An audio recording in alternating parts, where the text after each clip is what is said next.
Perfect. So they asked me today to talk about like common maladies of pregnancy. And I was like, I need to make that a little bit more exciting. And so I thought like, what's really going on in South Carolina and what can we talk about and when do we need to worry about these things? So that's why I kind of took it a little bit different and wanted to review common pregnancy complaints and when we need to worry about them.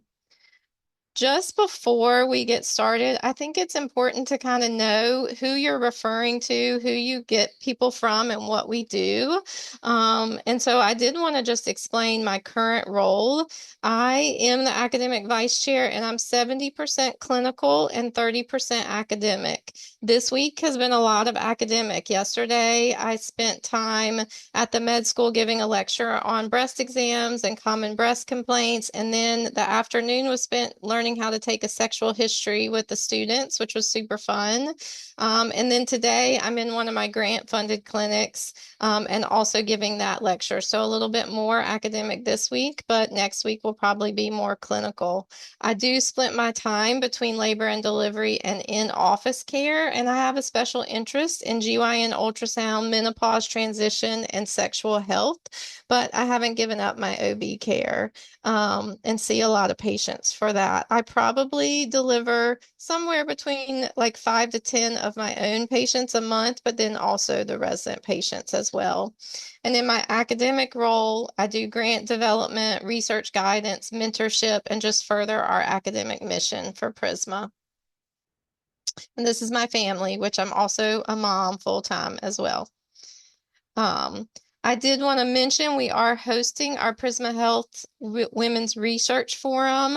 We've been doing this, I think, for 20 years. I might be 21, but we took a little hiatus during COVID, and we're excited to welcome it back this year. It is a free event that will kind of showcase the research that's happening in Prisma and the area. So please join us if you can. And then some of my areas of interest, I always think it's important for you to know what we're working on and if we can collaborate. So I have two grants that are really looking at postpartum coordination of care. The one that I'm in today is WICO, which is our Women in Control of Diabetes. And it really is coupled with the MOMS program where we follow them for 1 year postpartum and try to help them with that coordination of care with their diabetes and other high-risk problems. We do a lot of mental health support and a lot of contraceptive counseling as well. And that's funded by Blue Cross Blue Shield or the Diabetes Free Foundation. I also have two projects that are working with doulas. One is Nest, which is funded by Duke, and it's just getting started in year one that looks at using doulas and midwives to integrate postpartum care in the NICU for our high-risk moms to help them with that transition. And then I'm really proud of my PALS program, which is training and integrating hospital-based certified doulas into the healthcare team. And we're in year 3 with this. And we now have 2 full-time doulas during the day and 1 at night. And that was also funded by the Duke Endowment. Okay, so we're going to get started. So today we're going to discuss some of the common complaints of pregnancy, review the tips and tricks for treatment, and discuss red flags of when we need to look for more serious issues. And as I mentioned, thinking about maternal mortality and where the U.S. stands, I'm going to minimize so I can see my slides a little better.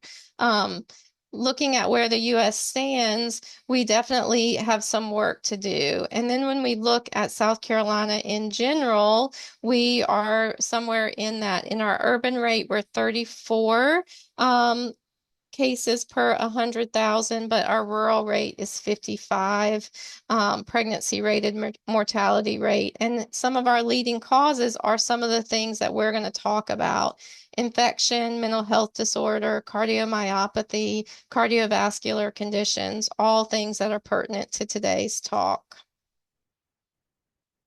So, one of the really common issues that we see in pregnancy is nausea and vomiting. It's very common. It happens in approximately 70% of pregnancies and usually resolves by the early second trimester.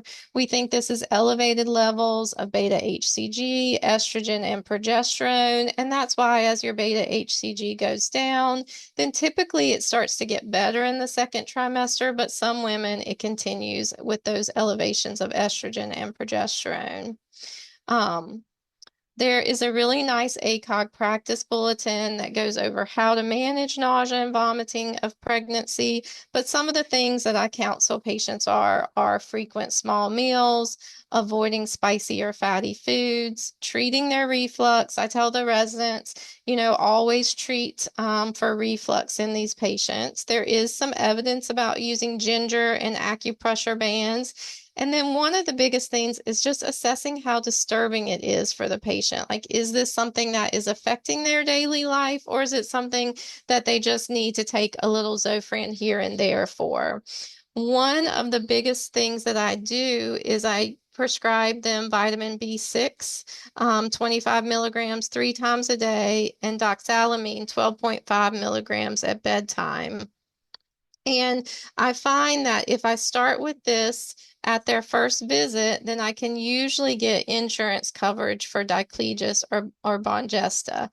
And so I think it's important to just like give a little comment about this because diclegis is very expensive. It can be $55 to $110 per month. Or Bongesta is $180 per 60 tablets, which you take 2 a day. So that's per month. And there are a few insurances that will cover it right off the bat. We're lucky at Prisma. Our insurance does cover diclegis, but many of our patients' insurance will only cover with a PA. But I actually find that I can get these PAs pretty easily. So I just document in my note that I've recommended over-the-counter vitamin B6 and a half tab of Unisom. I have them call if they're not improved in 3 to 5 days, and then we submit the PA. And I find that I can get Medicaid coverage pretty quickly with that. So some of the red flags that we're looking at with nausea and vomiting are hyperemesis. So that happens in about 1 to 3% of pregnancies. And as I was reading this, it is one of the most common reasons that women are hospitalized in pregnancy. We know in the first trimester, but even throughout pregnancy, it's one of the top 5 reasons that women are hospitalized. There's not a great definition. As we all know, it can be large ketones in the urine, significant body weight loss, often about 5%, and some electrolyte abnormalities. I kind of put here 2 websites that we use. Her is a patient-facing kind of international website that has some algorithms on it and also a lot of patient education. And then the UNC algorithm for hyperemesis, we do use that some in our practice. The other thing to look for is the timing. So typically nausea and vomiting in pregnancy starts before 9 weeks. And if it's a later onset, like it happens at like 18 to 20 weeks, we want to think that maybe this isn't just normal nausea and vomiting of pregnancy, but it could be GI related or something else. Other things that we want to, watch out for is if our patient has a fever or abdominal pain, an abnormal neurologic exam, or has started vomiting blood. And all of those can be either a sign that something else is going on or that things are getting more serious. So, as I was writing this talk, I thought about these severe complications of nausea and vomiting or hyperemesis and thought back in my years at Prisma, and we have seen a patient with every one of these complications, at least in the last 5 years. So Wernicke encephalopathy is when they have neurological changes from thiamine deficiency. And I don't know how you guys were trained, but in Denver, we always gave them a banana bag. And here, I think they call it a rally bag, but it still has the thiamine and other sugar and things like that in it. And so very important to prevent that sometimes permanent neurologic damage that can happen with Wernicke encephalopathy. Acute tubular necrosis with kidney failure. I'll never forget, I had a very early patient, and one of my early patients here at Prisma that came in after having severe hyperemesis at home and hadn't asked for help and was in acute tubular necrosis and had actually miscarried her pregnancy as well because of such bad hyperemesis. Esophageal rupture and pneumothorax. We actually had that this in the past couple of months. And then psychological, sometimes patients will have such severe distress from their hyperemesis and nausea and vomiting that they do decide to terminate the pregnancy. So some severe things. The next kind of issue that I want to talk about and give some tips about are headaches in pregnancy. They're very common. You know, we may have migraine headaches or tension headaches. There's also physical changes that happen in pregnancy, hormonal, like we just talked about, but, you know, also lack of sleep, caffeine, withdrawal. Sometimes women stop drinking caffeine either because of the taste of it or because they're worried about it. And then dehydration as well. All of these can lead to headaches in pregnancy. One of the first things that I talk to patients about is what they're doing with their caffeine and have they cut it cold turkey? How is that relating to their headaches, depending on what's happening with them? And I do try to get them to limit their caffeine to 200 milligrams, but I talk to them that that's 1 to 2 cups of coffee a day, or if we think about a Red Bull, I try not to get them to drink Red Bulls, but if they are, it's approximately 1 small Red Bull a day, and taper that slowly. I learned this from our neurologist, I really talk to them about optimizing their sleep and hydration, and that's the first thing to really treat for migraine prevention. I also will typically start a magnesium oxide at bedtime and I do 400 milligrams QHS, and I talk to them that this will probably help them go to the bathroom as well. So I don't do it if they're having diarrhea as one of their complaints of pregnancy, but a typical complaint is constipation, and that will be helpful for them. And then I give them a cocktail of Tylenol, 2 500 milligram extra strength Tylenol, and 10 milligrams of Reglan, and ask them not to take it more than 3 times a week. One of the things when we were trained many years ago was to use Fioricet for headaches, and it's really kind of coming out of favor, and ACOG really asked us not to use Fioricet to treat headaches, specifically because it can actually cause rebound headaches and worsen some of their headaches.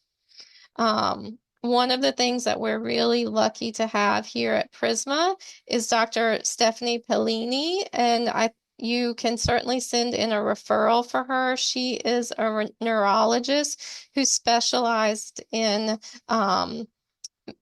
women's health in her neurology residency. And so we'll see our patients who have eclampsia or headache or other neurological complaints in pregnancy. And she actually will do nerve blocks on these patients, and we found them to be very helpful.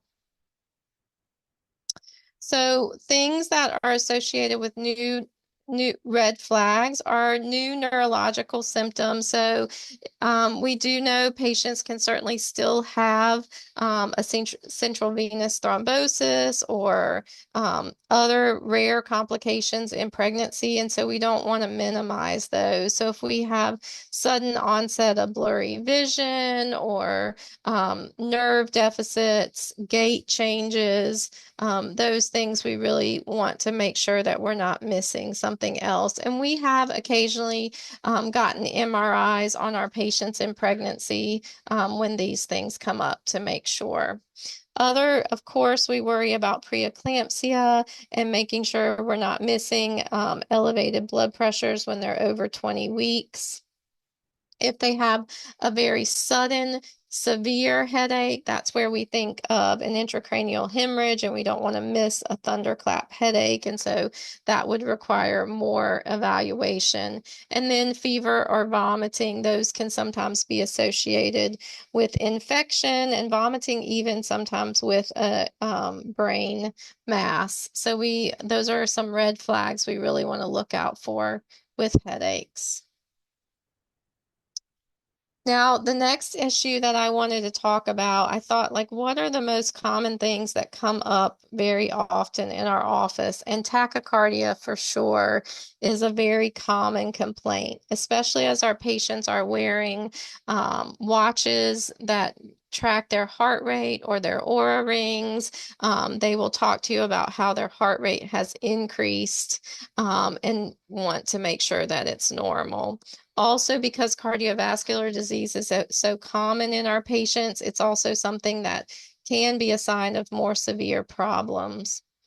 It often presents in the second trimester, and typically, if it is normal tachycardia pregnancy, you may see an EKG with some PVCs or PACs, or most commonly sinus tachycardia. You want to take an accurate history and ask how often this is happening. Is it lasting for a long time? Are there other symptoms that are happening with it? And also make sure that you ask about their past medical history, but also family history and any history of clots in the family or past cardiovascular disease in the past in the family. Typically, we want to check for anemia and infection, and that's often with just a CBC. However, in these patients, when I've got someone really complaining about tachycardia, I will also check for iron, B12, and folate deficiency, and I will consider iron transfusions if they're really low in iron.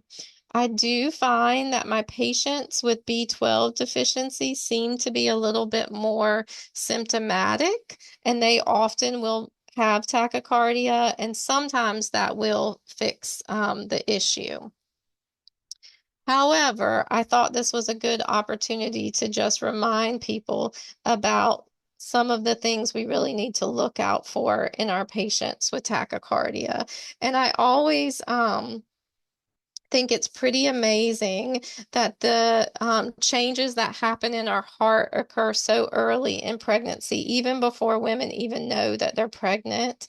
And it is the leading cause of death of women in the US is cardiovascular disease, and it is one of the top leading causes of death in our postpartum and pregnant moms as well. And most of the deaths are in women with no prior history. Um, as we know, the cardiovascular, our ventricular mass really increases, expanding our blood volume and increasing our afterload. And this is very similar to what happens to an athlete when they're training for a marathon.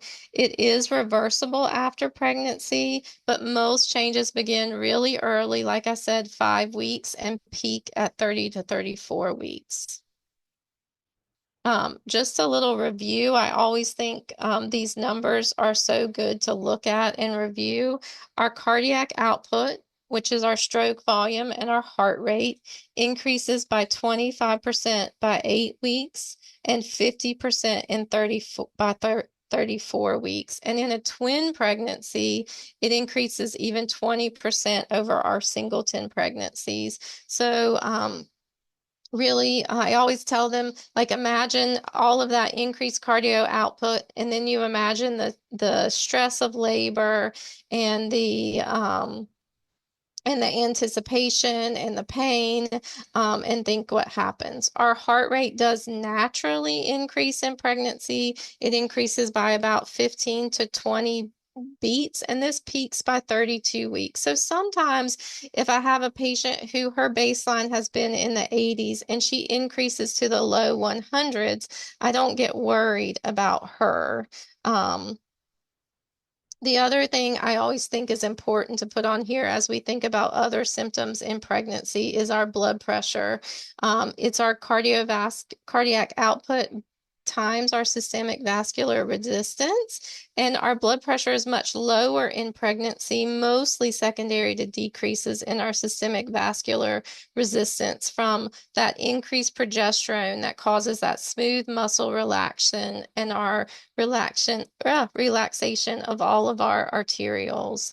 And this drops the most by mid-pregnancy. So this is a very busy slide, but one of my residents recommended it to me and I found it very nice. It's from an MFM committee opinion that looked at kind of symptoms and red flags that you should look at for cardiovascular disease and risk factors. And I'll just kind of point out risk factors, Black or African American, BMI greater than 35, pre-gestational diabetes, chronic or pregnancy-related hypertension. So a lot of our patients that have these risk factors, and then some if you should be doing workup on them. So it's a nice algorithm. I did put the reference here so you can kind of go back and look at it. But so for the workup for tachycardia, it really depends on what your history finds. So you can do a CBC and a TSH with reflex. You can consider your electrolytes. We almost always get an EKG. And then depending on what else is going on, we might do a Holter monitor and look for events. We may get an echo. We may get a CTPE. It just kind of depends on other symptoms. And that's where we're going to talk about some red flags. Just if you really think it is just normal, kind of just that small elevation of heart rate and there's no red flags, you can do some reassurance of the patient. I ask them to stay hydrated throughout the day. Sometimes I'll get them to add a little electrolyte replacement, just one a day, to do small protein snacks, limit their high sugary and processed food. But if this is continually persistent or they have some red flag symptoms, then we need to work them up even more. So red flags that we really worry about for tachycardia. So if they're telling you they're having palpitations multiple times a day that's lasting greater than a few seconds and it's happening multiple times, we probably need to work that up, especially if it's associated with near syncope.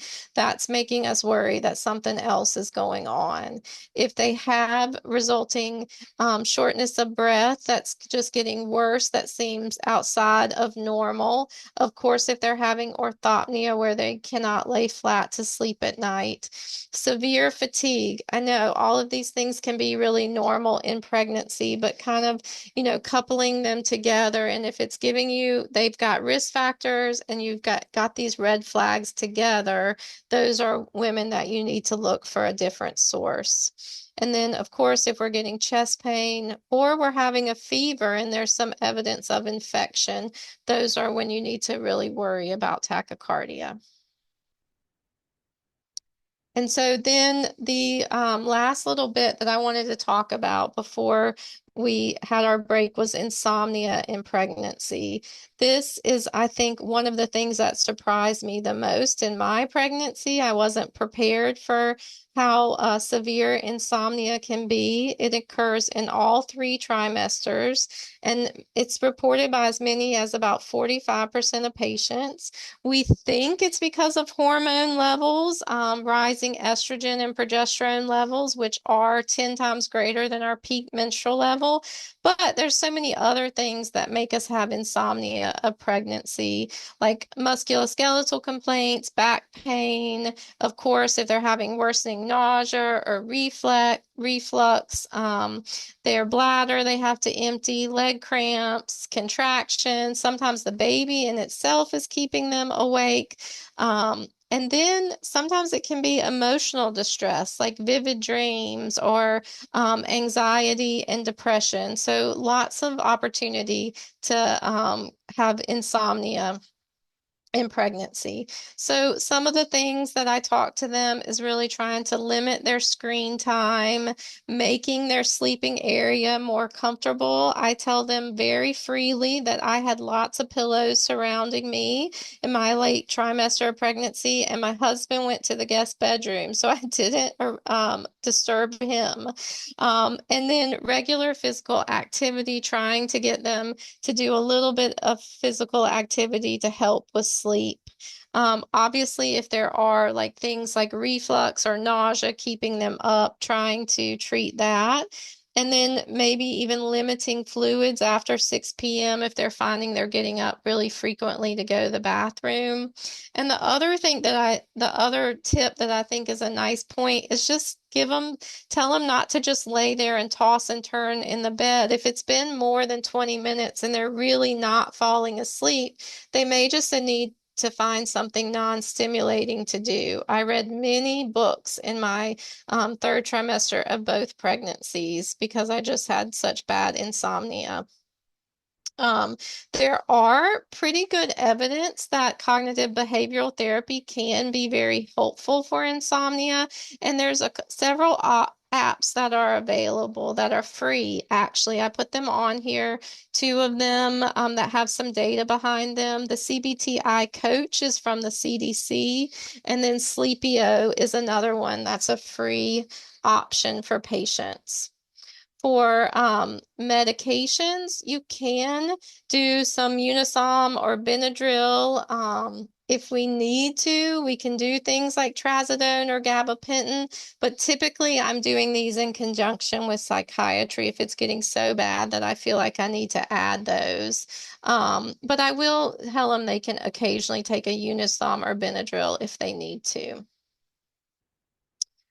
For red flags for insomnia, you really want to make sure it's not orthopnea, that it's not because they're having dyspnea that they're um, not being able to sleep. A lot of our patients may have obstructive sleep apnea, and that we may want to get them to see a pulmonologist earlier rather than later to get that treated with a CPAP machine in pregnancy. You want to make sure that it's not severe anxiety or depression that's keeping them up, and making sure that we screen for suicidal thoughts. The other thing that I think comes up in our practice a lot is CBD use. As THC becomes more common and legal in places, I think CBD use is becoming more common in our patients as well. And I do counsel them that we do not recommend CBD use in pregnancy. There is quite a bit of evidence that insomnia is associated with increased rates of preterm labor, preeclampsia, and postpartum depression and anxiety. So trying to give them some tips to help it if we can. And I think that ends my